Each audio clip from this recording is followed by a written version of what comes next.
Have you ever felt misunderstood, judged not by your heart or your deeds, but by what others see on the surface? Imagine a man who carries the quiet weight of immense sacrifice, a man whose uneven steps tell a story of bravery, yet are met with a harsh, unseeing world. This is the tale of Staff Sergeant David Cole, a true American hero whose journey reminds us that respect isn't just earned on the battlefield. It's a profound human decency we all owe to each other. Get ready for a story that will touch your soul and challenge your perceptions, proving that sometimes the loudest lessons are taught in the most unexpected silences. His stride was uneven, one leg dragging slightly behind, stiff with old pain. His jacket, a weathered military-issue coat, clung to his frame like a second skin faded by sun, time, and memory. His eyes, steady and quiet, took in the world without expecting much from it. As he limped past his black sedan, the cluster of young men nearby let out muffled laughter, their amusement echoing in the stillness of the supermarket parking lot. They didn't realize he wasn't alone. Engines, low and steady, rumbled to life. The sound wasn't loud, but it wrapped around the space like a warning. Two black SUVs eased into motion, gliding toward the scene.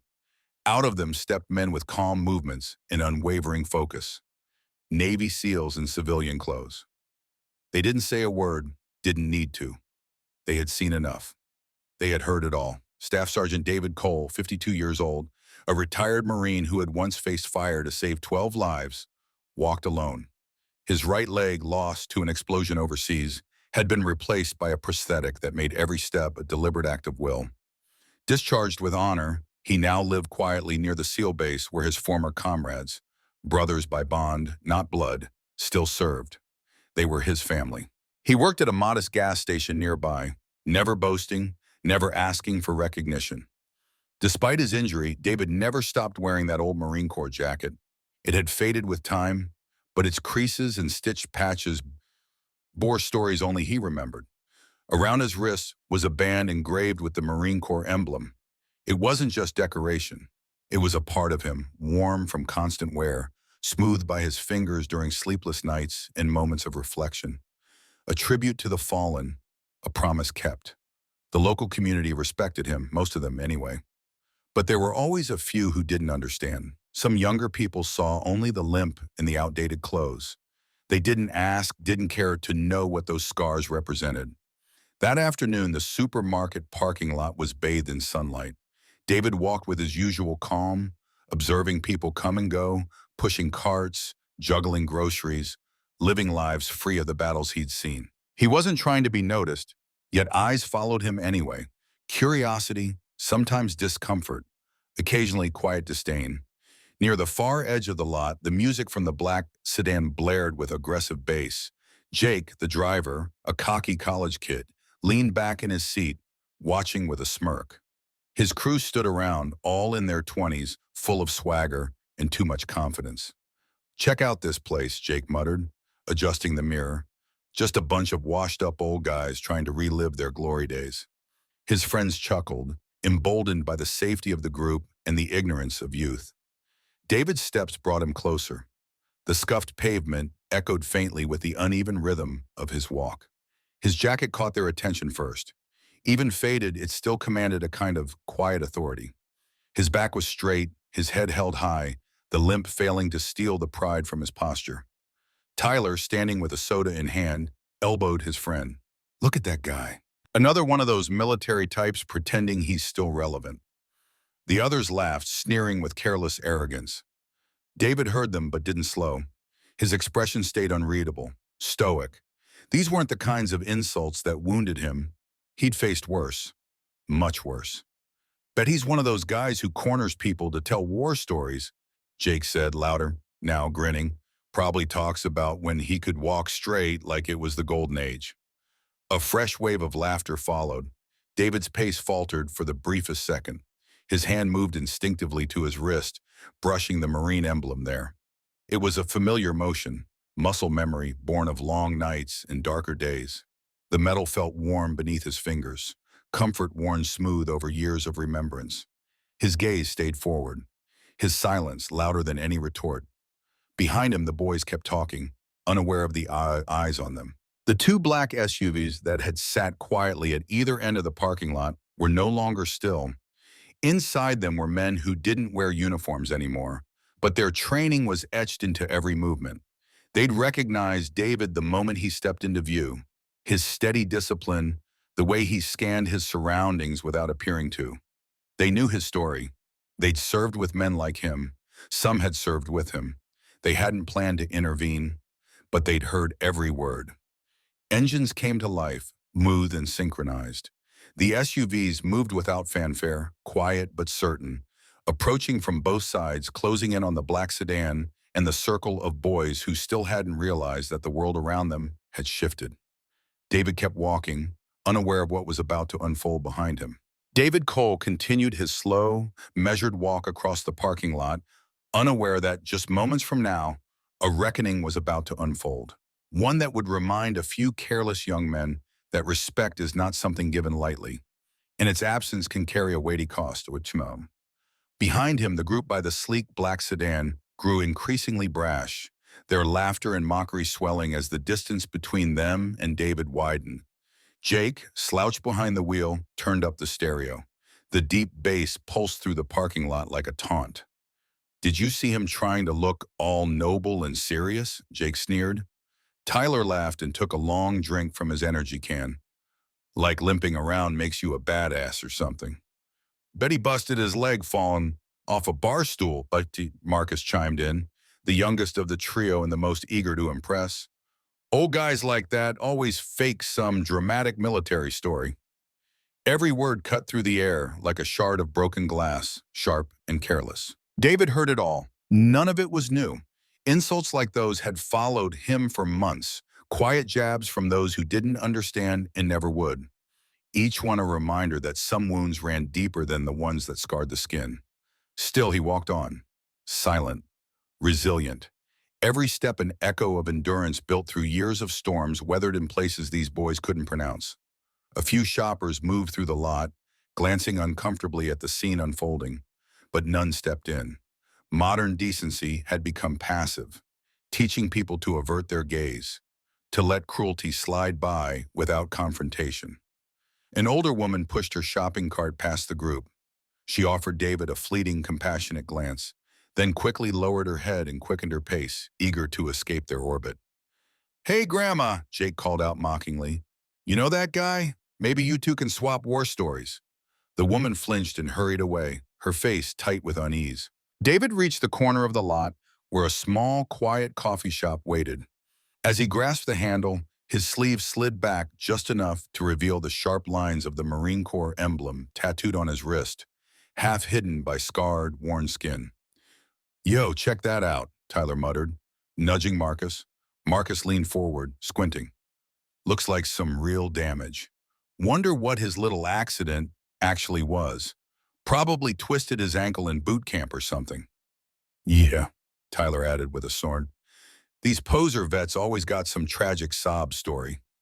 Their mockery grew louder, braver. Surrounded by their friends and shielded by public indifference, they felt untouchable. Jake revved the engine obnoxiously, like it was a game.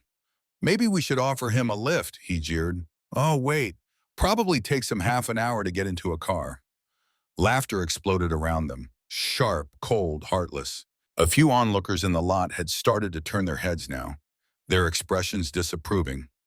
But standing, their feet remained frozen. No one moved, no one spoke. David stood at the door of the cafe.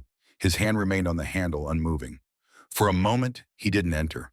The sounds behind him, the cruel words, the laughter, the engine's roar, tumbled together into a familiar storm. But it wasn't just today. It was every day like this.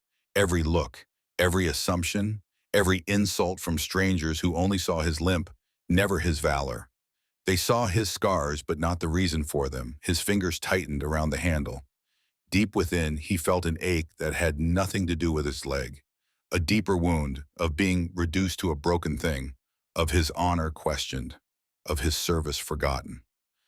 But some fights weren't worth it, not because they didn't matter, but because the ones throwing the punches wouldn't understand the weight of the uniform anyway. He drew in a breath, pushed open the door, and stepped inside.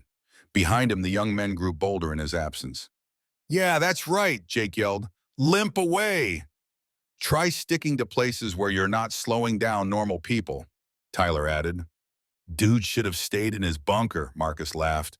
Might be safer. The venom in their words scattered across the lot like shrapnel, landing in every direction. Their voices carried far, at least 50 yards, loud enough for all to hear. But they didn't notice the sudden silence that settled over the two black SUVs parked nearby. They didn't catch the low, synchronized sound of both engines shutting off at once. What they also failed to see was the precision with which the SUV doors opened. Quiet, coordinated. 6 men stepped out in seamless unison. No uniforms, no weapons in sight. But their posture, their eyes, the way they moved, calm, deliberate, and alert, made it immediately clear. These weren't average civilians. These men were Navy SEALs, not on a mission, not in uniform, but not one of them had ever truly been off duty. They had been grabbing coffee after a long training session when they spotted David crossing the lot, and they knew exactly who he was. Blues, a row of medals on his chest, one pant leg neatly pinned up where his leg had once been. He stood tall, posture sharp, a quiet strength radiating from his expression. Behind him were the 12 Marines he had saved, some with crutches, some with prosthetics, all alive because of him. This is the man you laughed at, Webb said, voice low but firm. You made a joke at the expense of someone who gave everything so others could live. You looked at him and instead of seeing a warrior, you saw something to mock. And that's where you failed. Marcus swallowed hard. His mouth opened, but no sound came out. The weight of shame bore down on all of them like a storm cloud ready to burst. The joking had evaporated. Their amusement, their arrogance, it had no place here anymore. Rodriguez stepped forward, not threatening, just solid, his presence a quiet wall of meaning. What you did might have felt like nothing to you, just a laugh, just a look. But disrespect like that doesn't go unnoticed, not when it's aimed at someone like David Cole. Inside the coffee shop, the air had shifted. The barista had paused mid-milk froth. The patrons, some of whom had also initially been confused by the sudden tension, now watched with quiet reverence as the story unfolded. And David, still at the counter, unaware of the gathering outside, paid for his coffee with the same calm dignity that had carried him through fire. Outside, the stillness deepened. Jake's hands finally left the steering wheel. They were shaking. I'm sorry, he said, his voice cracked like a child's. I didn't mean to. You didn't mean to, Webb interrupted, but ignorance isn't a defense. It's just the absence of understanding. And now, he stepped back, scanning each face in the sedan with unwavering clarity. Now you understand. So what are you going to do with that? The boys had no answer. Their faces were pale, their silence louder than any words. Behind them, the parking lot remained hushed, not out of fear, but out of respect, a kind of stillness that recognized the gravity of what had happened, not just in that moment, but years before on a scorched road in Afghanistan. One of the younger SEALs placed a hand on the roof of the car, not threatening, just grounding. Respect isn't a slogan, he said softly.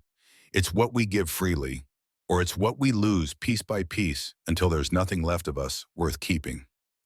From inside the shop, David stepped out, coffee in hand, his eyes scanning the lot. His gaze landed on the group near the car, and the look on his face shifted from confusion to recognition. He saw his team, he saw the boys, and he understood, in that quiet, unshakable way only men who have seen too much can understand. He didn't say a word. He didn't have to. Jake looked at him, really looked, and for the first time saw not the limp, not the missing limb, not the scars, but the strength, the sacrifice, the man. The SEALs didn't linger. One by one they peeled away, disappearing into the flow of ordinary life as swiftly as they had arrived. No fanfare, no demands, just the silent return of balance, of honor, where it had nearly been lost. David took a sip of his coffee and kept walking. Behind him, 5 young men sat in a car that suddenly felt much too small, not trapped by the Navy SEALs anymore, just by the weight of their own realization. The general stood tall, straightening the lapel of his uniform as he fastened a gleaming medal onto David Cole's chest. It was a moment frozen in time, captured in a photograph now resting in Webb's hand. Purple Heart, Webb said, his voice low but firm. Bronze Star with Valor, Combat Action Ribbon. And those are just the ones you can see. The image showed David as he once was, young, muscular, sharp in uniform, a man shaped by strength and duty. Even then, though, the same quiet dignity reflected in his eyes, a calm depth that hadn't faded, even after all he'd endured. Webb's voice grew more solemn as he went on. On his fourth trip into that burning vehicle, the gas tank exploded. David didn't run. He dove over the last Marine he was trying to pull out, took the shrapnel himself. He paused. Private Martinez made it home. Got to hold his newborn daughter. Got to live. Because David took the hit. Jake stared at his hands, eyes downcast, his knuckles pale against his jeans. The shame wrapped around him like chains. There was no escaping the weight of what he'd done or what he'd said. Rodriguez, standing nearby, added in a quiet but heavy voice, David spent 8 months in the hospital, 17 surgeries. They tried to take his leg, told him it'd be easier, but he fought for it, said he'd rather limp back home than roll home in a chair. A murmur rippled through the small crowd. An older man, weathered and proud in his VFW cap, shook his head in disgust, his gaze fixed on the group of young men who had so carelessly mocked someone who had given so much. When he got out, Webb continued, David could have taken a safe desk job, could have retired early, lived off his record. No one would have questioned it. Hero status, full pension, he earned it. His voice dropped, more pointed now. But you know what he chose instead? No one answered. None of the boys dared. Even breathing seemed like too much to ask. He chose to work at a gas station. No cameras, no awards, just honest work. He said he wanted to earn his place in the world through service, not sympathy. Inside the coffee shop, David waited quietly for his drink. He'd finished ordering it a few moments ago and now stood near the counter, glancing out the window. He saw the commotion outside, dark SUVs, familiar figures, but couldn't quite hear what was going on. Still he knew. His brothers were here. Back in the parking lot, Webb's words struck deeper with every syllable. Every single morning, David Cole wakes up, pulls on that old jacket, and goes to work. He serves this community with the same devotion he gave on the battlefield. And your response, he looked directly at the boys, was to mock him for the way he walks. Marcus, the youngest of the group, had tears on his cheeks now, his shoulders shaking. He was crying openly, his voice barely above a whisper. I'm sorry, he said. We're so sorry. Webb didn't flinch. Don't apologize to us, he said, eyes steady. We're not the ones you disrespected. He motioned toward the coffee shop window where David's silhouette now stood clearly visible. That man gave part of himself so you could sit in this parking lot, free to speak your mind, safe in your lives. The very least you owe him is basic human decency. Tyler, voice wavering, finally spoke up. What can we do? How do we make it right? Webb looked at him long and hard, searching past the fear and into something deeper. What he found there wasn't pride or panic, but something rare, real remorse, a glimmer of understanding. You want to make this right? Webb asked. Start by understanding what service actually means. Learn that a person's worth has nothing to do with how fast they can run or how straight they can walk. Rodriguez stepped forward, his voice unwavering. David Cole doesn't need your pity. He doesn't need your charity, but he has earned your respect. Every veteran who's given part of themselves for this country has earned that too. The crowd around them had grown quietly, respectfully. A few people held up phones recording, not out of spectacle, but because they knew they were witnessing something that mattered. A lesson being delivered, a truth being laid bare. We've got a wounded warrior program at the VA, Webb said, his tone softening slightly. If you really want to know what sacrifice looks like, what it feels like, go there. Volunteer. Talk to them. Listen. Jake finally raised his head. His eyes were bloodshot, his face streaked with tears, his voice raw. We will, he said. I promise we will. Just then, David stepped out of the coffee shop, cradling his coffee in one hand. He moved slowly, his gait deliberate, each step a quiet testament to resilience. The same walk that had invited ridicule just minutes ago now carried a different weight, one the boys finally understood. He looked out at the scene, took in the seals, the gathered crowd, the subdued faces by the sedan. And he understood instantly. A smile touched his face, not smug, not victorious, but quietly grateful. His brothers had stood up for him. Webb turned as David approached, stepping aside from the car. The confrontation was finished. The message had landed. "Remember this moment," Webb said. David's voice was low and calm, almost like a ripple on still water, as he spoke to the young men still sitting in the black sedan, stunned into silence. "Just remember," he said gently, "every person you cross paths with is carrying battles you may never see, and some of those battles were fought so that you could live your life in freedom." There was no judgment in his tone, only a quiet truth that hung in the air, unshakable. He walked up to the car, nodding once toward the SEALs standing silently nearby, his brothers in arms, acknowledging them with a look that spoke volumes. "Gentlemen," he addressed the young men, his voice firm but not harsh, calm yet layered with something deeper. "I hope the rest of your day is a good one." That was it. No condemnation, no raised voice, just dignity. Grace given freely where none had been offered. Forgiveness extended to those who had done nothing to deserve it, except perhaps to show they could still learn. Inside the car, no one moved. No one spoke. They were frozen in a kind of reverent awe, still trying to grasp the full weight of what had just happened. David's limp, noticeable in the shuffle of his walk, no longer seemed like a sign of weakness. It looked like a symbol, a medal he wore with each step. The SEALs followed him quietly, their task complete. They hadn't come to punish, they had come to teach.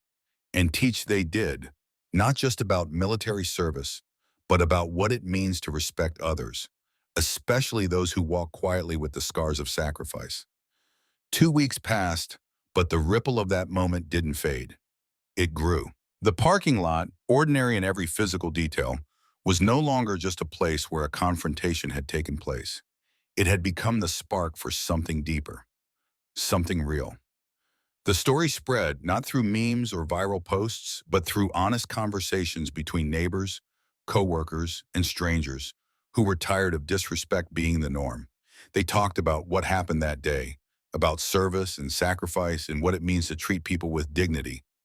David continued his life without fanfare. Every afternoon after finishing his shift at the gas station, he would walk, still slightly limping but no longer burdened, to the coffee shop down the street. Only now, the way people looked at him had changed. They didn't see a man to be pitied. They saw someone to be honored. "Good afternoon, Sergeant Cole," called out Mrs. Henderson as she shuffled out of the shop with her usual grocery bag in hand. She had been there that day. She had watched it unfold from a distance and had taken it upon herself to learn his name, his history, his worth, not despite his injury, but because of all he had endured. David gave her a polite nod, still uneasy with being the center of attention, but moved by the sincerity behind her words. And the 5 young men in the sedan? They hadn't vanished into the background. They'd kept their word. Jake, Tyler, Marcus, and their 2 friends showed up at the VA hospital the following weekend. No cameras, no social media posts, just a nervous, quiet determination. They came to volunteer, not to redeem themselves publicly, but to grow privately. Marcus had been assigned to help in physical therapy. On his 3rd day, as he pushed a frail veteran down a hallway in a wheelchair, the man suddenly tapped the brakes and turned to look up at him. "You're that kid from the parking lot, aren't you?" the old Marine asked, a knowing twinkle in his eye. "The one who got schooled by a bunch of SEALs?" Marcus flushed crimson, but he nodded. "Yes, sir, I'm trying to be better." The veteran smiled, no malice behind it, just wisdom. "We've all messed up, son. What matters is what you do after you know you were wrong." Jake had taken a different path. He threw himself headfirst into organizing a fundraiser for wounded veterans. He leaned on every connection he had, friends from college, his family's business associates, even local restaurant owners. convincing them to donate food and support. It wasn't about money. It was about giving back to those who had given everything. Tyler launched a blog titled Stories Behind the Scars.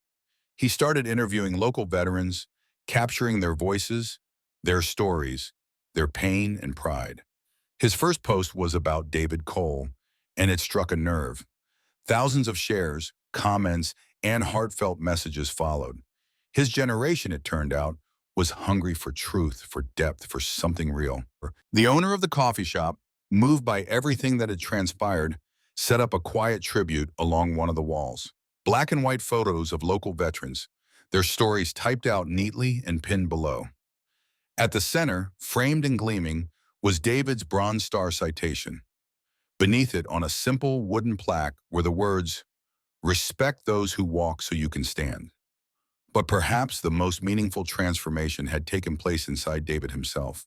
For months, maybe longer, he had carried an invisible weight, not the physical pain, but the small, daily humiliations that chipped away at his sense of self. The stares, the whispers, the assumptions that he was somehow less because he had lost a piece of himself in service. That moment in the parking lot, and more importantly, the response from his fellow warriors, had lit a fire again. It reminded him of what he had forgotten. He wasn't broken. He wasn't just a man with a limp and a memory full of war. He was a warrior, a protector, someone who had paid a price so others didn't have to. One late afternoon, seated quietly in his usual corner of the coffee shop with a book in his hands, David looked up as Jake walked in. There was no arrogance in the young man now, no swagger, just humility, honest and raw. He walked over slowly and stopped beside David's table. "Sergeant Cole," Jake said, his voice soft, "would it be all right if I sat with you for a bit?" David studied him for a moment. The kid's eyes had changed. There was still youth there, but now something else, growth, sincerity, a need to make things right. David gestured to the empty chair. "Of course." Jake sat down, fingers fidgeting slightly, unsure. He took a breath. I just, I wanted to thank you for how you handled that day, for not pressing charges, for showing us grace when you didn't have to, for not making us pay more than we already had." David slowly closed his book and placed it on the table, his eyes never leaving Jake's face. "What have you learned, my son?" he asked. Jake spoke slowly, carefully choosing his words. "Service isn't about wearing a uniform," he said. "It's about what you're willing to give up for the sake of others. And respect, it's not something you hand out based on someone's appearance. You give it based on the kind of person they are." David nodded thoughtfully. "And who do you think you're becoming?" Jake paused, thinking deeply. "Someone who asks questions before jumping to conclusions. Someone who wants to understand the story behind a person before passing judgment." David gave a faint smile, small but sincere. "That's a good start." As Jake walked out of the coffee shop, David took a moment to look around. The wall lined with framed photos of veterans. The gentle hum of conversations marked by reverence. A quiet understanding filled the air, that this little corner of the world hadn't forgotten what it meant to honor those who served. His brothers in arms hadn't just stood up for him that day. They'd reminded an entire community that certain values like sacrifice and honor are sacred, and those who defend what is sacred deserve to be defended in return. The limp was still there. The scars hadn't faded. But David Cole carried himself a little taller now, because he understood something deep. Respect, once earned through sacrifice, can be reclaimed through the power of brotherhood. 6 months later, David stood before a crowd of high school students gathered in the local assembly hall. His gait was uneven, the quiet echo of his steps filling the room as he approached the podium. Not something to hide, but something that bore witness to what he had endured, a living testimony to the price of freedom. The room fell silent as he began to speak. Every young face was attentive, drawn in by his voice, steady, grounded, and full of quiet strength. He spoke not just about military service, but about what it truly costs. He spoke of brotherhood, the kind that extends far beyond the battlefield, the kind that doesn't end when the fighting stops. "A warrior isn't defined by the wounds they carry," David said firmly. "They're defined by what they were willing to go through for someone else." In the audience, Jake sat next to his younger brother, both of them leaning forward, captivated by every word. A few rows back, Tyler held up his phone, recording everything for his blog. He knew this message deserved to travel further than just the walls of this hall. Marcus had brought along 3 of his friends from college, kids who'd never really thought about what military service meant. Now their eyes were wide, their expressions serious, touched by something deeper than they expected. When the speech ended, David didn't rush off. He walked slowly among the students, stopping to answer questions. They weren't curious about the limp or the injury anymore. They wanted to know about his experiences, about what courage really looks like, what commitment feels like when the spotlight is gone. He spoke with the calm, measured wisdom of someone who'd been to hell and returned with something to teach. From the back of the room, Lieutenant Commander Marcus Webb watched quietly, pride unmistakable in his eyes. That day in the parking lot hadn't just been about protecting one man. It was about defending a truth. That sacrifice should never go unnoticed. That those who serve deserve the honor that service commands. Later, as the crowd drifted away and the hall emptied out, David stepped outside. The sky had already darkened, stars just beginning to appear. He tilted his head back, gazing upward. The same stars had watched over him during long, dangerous nights in Afghanistan. Now they bore witness to a different kind of victory, quieter but no less important. His phone buzzed in his pocket, a message from Rodriguez. Saw the news coverage of your speech. Proud of you, brother. Another came right after. From Webb. 12 Marines came home because of you. Tonight, hundreds of kids learned what service really means. Mission continues. David smiled, his chest rising with a quiet breath. He finally understood. His service hadn't ended when he left the battlefield. It had just changed. In a world consumed by appearances and instant opinions, his story still had power. And that power came not from medals or parades, but from the invisible marks carried by those who had given everything and asked for nothing in return. Too many people forgot that some of the most important truths are written not in headlines but in scars, not in speeches but in the weight behind someone's eyes. David Cole never wanted applause. He didn't need a stage or recognition. What he wanted, what he needed, was for people to understand that the value of a warrior isn't found in unbroken limbs or polished boots.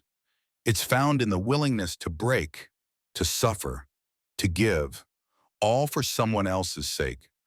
The young men who once mocked him now stood as advocates for those they once misunderstood. The same community that had once averted its eyes now leaned in, willing to listen, to learn. Respect had been forgotten, but now it had been remembered. In that parking lot months ago, under the protective presence of his SEAL brothers, something bigger than just one man's dignity had been restored. An entire community had reconnected with a sacred truth, the unbreakable bond between those who serve and those who are served. His steps were still uneven as he walked home, but they carried him down streets that had changed. Streets where people looked a little longer, understood a little deeper, where sacrifice wasn't taken for granted anymore, where honor didn't shout, it walked quietly among everyday people, asking for nothing but deserving everything. A warrior never stops serving. The battlefield just changes. And in a world full of noise, the quiet kind of service, the kind lived, not just spoken, never goes out of style.